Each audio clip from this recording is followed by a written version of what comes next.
On this expedition, I planned to look into the legend of a famous hero of Romania, Vlad III Dracula, also known to the world as the Impaler, a man who stood up to the powerhouse of Ottoman Empire was at the time, fixed the country and surprisingly improved the living standard of the country only in 7 years.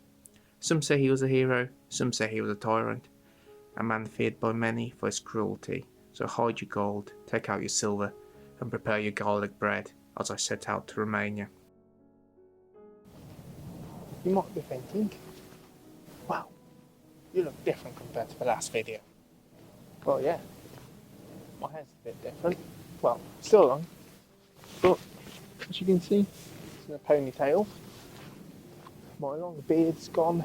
I went for the fashionable count, as I'd like to say. Don't think it's related to me being in Romania. Well, you might be thinking to yourself, what are you doing in Romania? Well, came to see Vlad the Impaler. Or 30 minutes away from Bucharest, you'll find a little monastery, Snagnov, also known as Vlad Tepes Monastery, where it is believed the hero of this story is buried. Built on a lake Snagov around 1380, used as a prison by Vlad III, now is his resting place. It is surrounded by water with only one bridge leading to the monastery. For deep fog surrounding the island, it presents itself as a house of horror, perfect for a vampire to live at. The game-like feel of Silent Hill was surrounded by the fog. The story of the place goes like this. After 1474, when Vlad was killed, local monks found and hid the ruler's body. Today, however, there's no body and the tomb is empty, believing that the remains of the ruler were stolen and moved. Or it is believed by the locals that the swampy conditions of the island decompose the body quickly and thus nothing is left. I personally believe that Vlad rose from his grave and still roams the earth, at least in our imaginations. With the conditions like this, it is not far-fetched. This is a perfect area for a tomb of Vlad the Impaler. An island in the middle of a lake, surrounded by mist. However, as I've shown you the tomb already, and I lit a candle for him, there's technically nothing more to see. So, go away.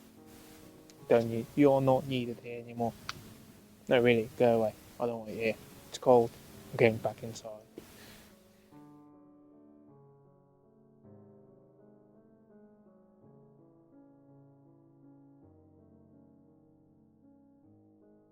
Grave of a resting place known to us. It's about 20 to 30 minute drive from Bucharest, capital of Romania. I managed to get myself a car for a few days. I'm planning to travel Transylvania Alps.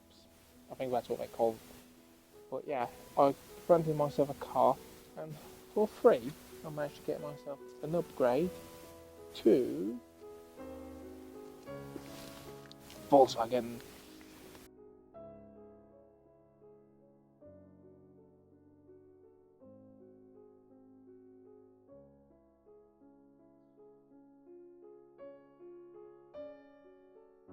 For free upgrade from a Toyota.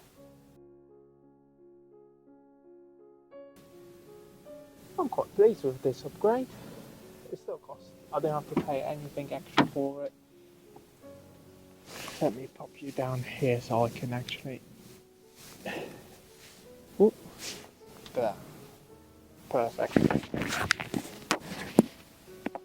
Hopefully you still can hear me. Well, I'm getting back in the car now. However, it's going to get quite boiling inside, so I want to get my coat off. So, what is the plan right now? Well, I'm planning on following the steps of Vlad the Impaler. I brought you here to his resting spot, where his body's meant to be buried, which is the end of the story pretty much. There's nothing more I can go further from here. He's dead.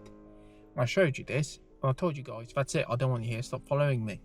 But you guys decided to stay and carry on watching. So I'm planning to go to Dracula Castle, where not Vlad, but character inspired by him, Count Dracula, used to live. Well, the castle where it's all been inspired from, pretty much.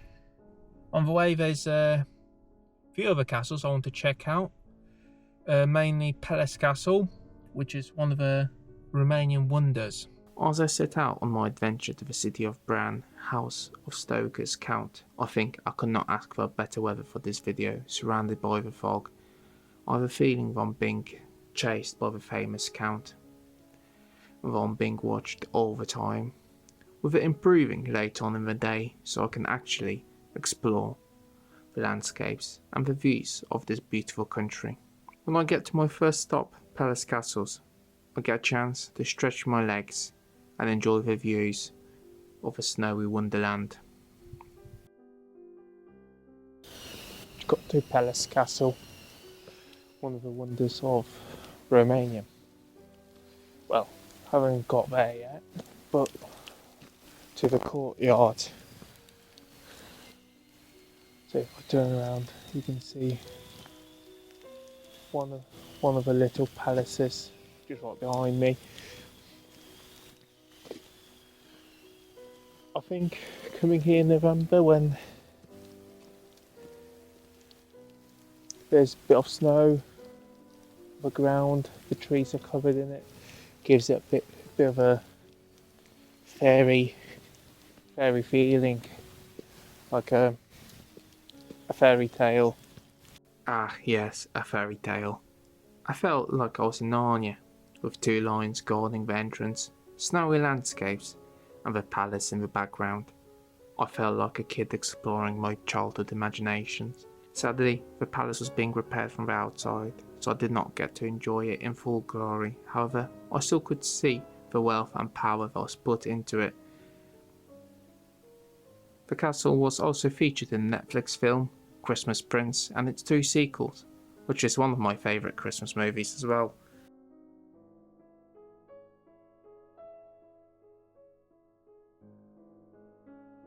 The inside was still open to the public to explore, and I have to say, it was one of my personal favourites. It was full of exhibitions, there was not a single empty room, from weaponries to furniture and paintings. I must say, you have to visit. I do not think that the video can give you the feeling I felt while exploring. It is a must see. I do not care, you have no interest in castles and palaces. You have to see this.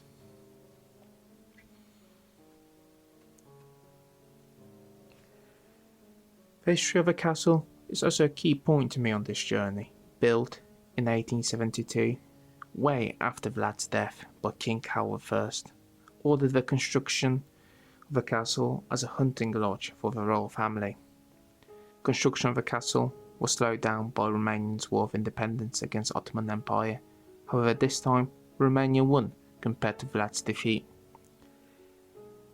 The castle itself seen royal families from around the world, from Austro-Hungarian Emperor Kaiser Franz Joseph I, Muammar al-Gaddafi, and even US presidents such as Richard Nixon.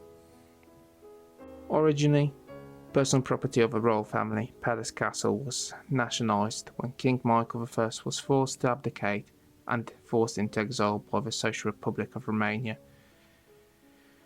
The castle was returned to the royal family in a long judicial case that was finally conducted in 2007. After that, Michael I have stated that the castle should continue to house Peles National Museum, as well as being occasionally used for public royal ceremonies.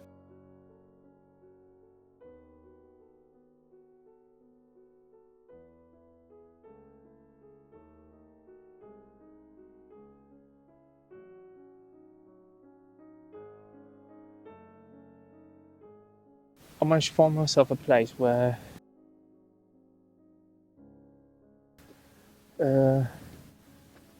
Wednesday was filmed.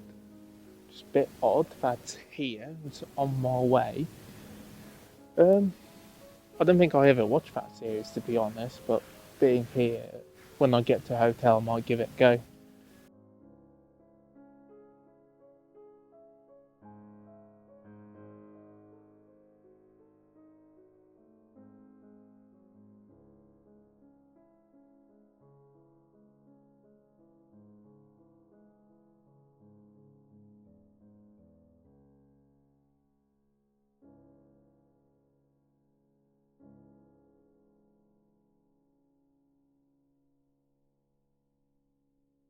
Is it worth it? Not really.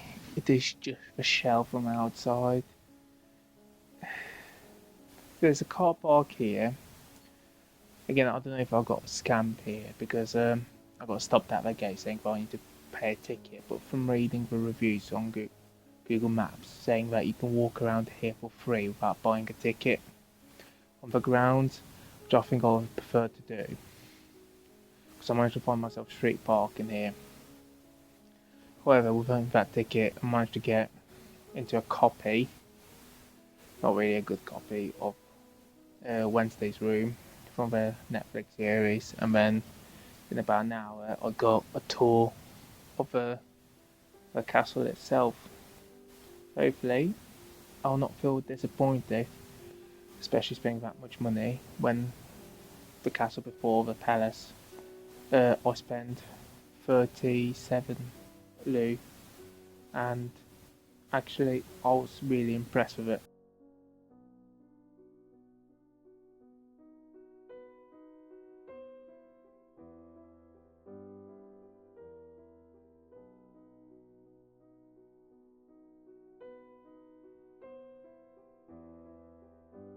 Where are you? Well, I got myself to the hotel. Main reason, I am really tired. Normally, I would probably give you guys an idea how the hotel looks like in my room and from the outside.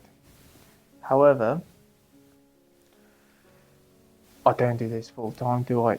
So, yesterday I worked night shift, so I probably haven't slept for 48 hours, and driving down here, I was generally falling asleep on the road.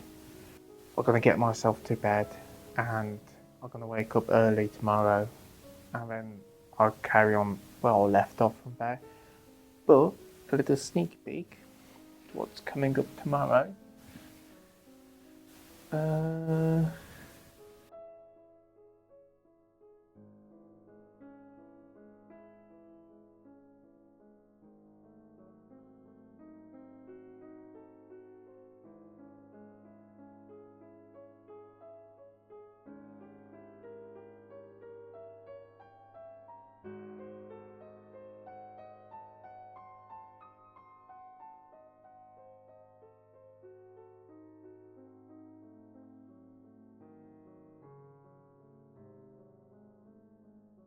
This is how the room looks like.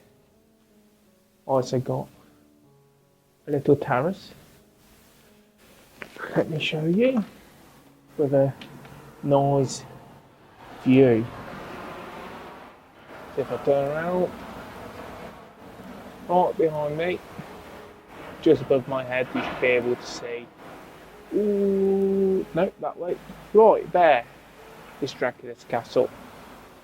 I'll get a nice seat here where I can put my legs up and enjoy the view. As I sit here and I got my view of Dracula's Castle, you might be looking at me and going, what are you wearing actually? Well, I got thermals. Why? It is -1 right now. It is 7 AM and it's not going to get much warmer than this. I think the most I'm going to get today and throughout my whole trip here in Romania, it's going to be 5 degrees. So I brought myself from UK nice thermals to keep myself warm.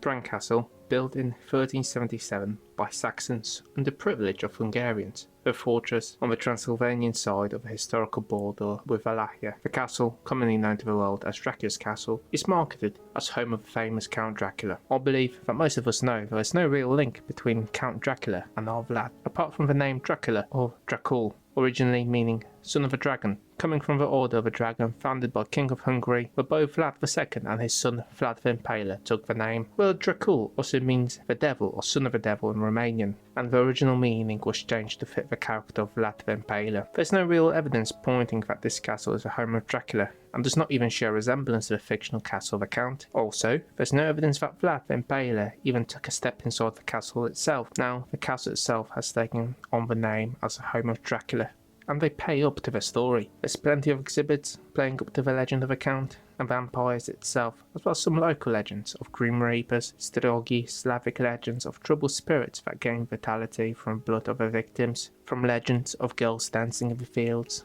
to spirits attempting to steal your life. For me, I felt like I was in a Witcher game, while exploring the castle on a contract to kill a Bruxa. Maybe next time my hair will be white with a full beard and cat eyes, and a pocket full of silver coins for my next adventure. Let's go back to the castle. During Halloween, they have events you can join, and I think it will be the best time to visit the castle. It is also the most busy season for the area, but you can imagine that, with it being Dracula's castle, I think it is a must-see. Even that it is lacking for me with exhibitions being plastic. I think more effort could have been put into the location by filling up the rooms with more folklore and stories that I would say would give it a character it is aiming for. As at the moment, it only focuses on Dracula, leaving most rooms empty and lacking anything interesting in them. The town of Bran, even though it is small and only has one road, it focuses on the tourist economy of the castle. The people are friendly and willing to help, and not overwhelming, attempting to sell you their products like in some other countries. They sell locally produced goods. For example, the hotel I stayed at had locally produced wines marketed with the face of Vlad and Dracula, mainly used for gifts, but the wine does not lack in taste and is of high quality. So, just returning from Bran's Castle, might be seeing it behind me. While still doing it, I am still pretty tired. I genuinely woke up, went to a shop, got myself some sweets, hoping that a sugar rush will keep me through. Almost tripped there. It's from outside, it's quite a good castle. Even from inside, I would say it does lack a few exhibits. It is quite empty compared to other castles I've been. However, going back on that, like when I showed you guys Wednesday Castle, that was complete crap. I don't recommend it. It is a waste of money. Just go there, see the grounds, because I'm pretty sure that part is free, where you can just walk around like outside of it, so you get to see where it was all filmed. Let me change hands because there's cars on that side. So you get to see where it was all filmed, like the outside bit. If you're going to plan to go somewhere, go Peles Castle or here, it is way more worth your time and money. Anyway, I'm back at my hotel. I'm gonna get changed, well, undressed, and then I'm gonna have probably an hour, and I'll get something to eat. I'd like to hear your opinion. Would you come here or not? Have you already been here? Also, if you have any questions, leave a comment. I hope you find your way of travelling. And I hope you join me on my journey of attempting to learn the culture, history, and then your folklore while looking like an idiot talking to myself. Anyway, I wish you a safe journey no matter where you're going to.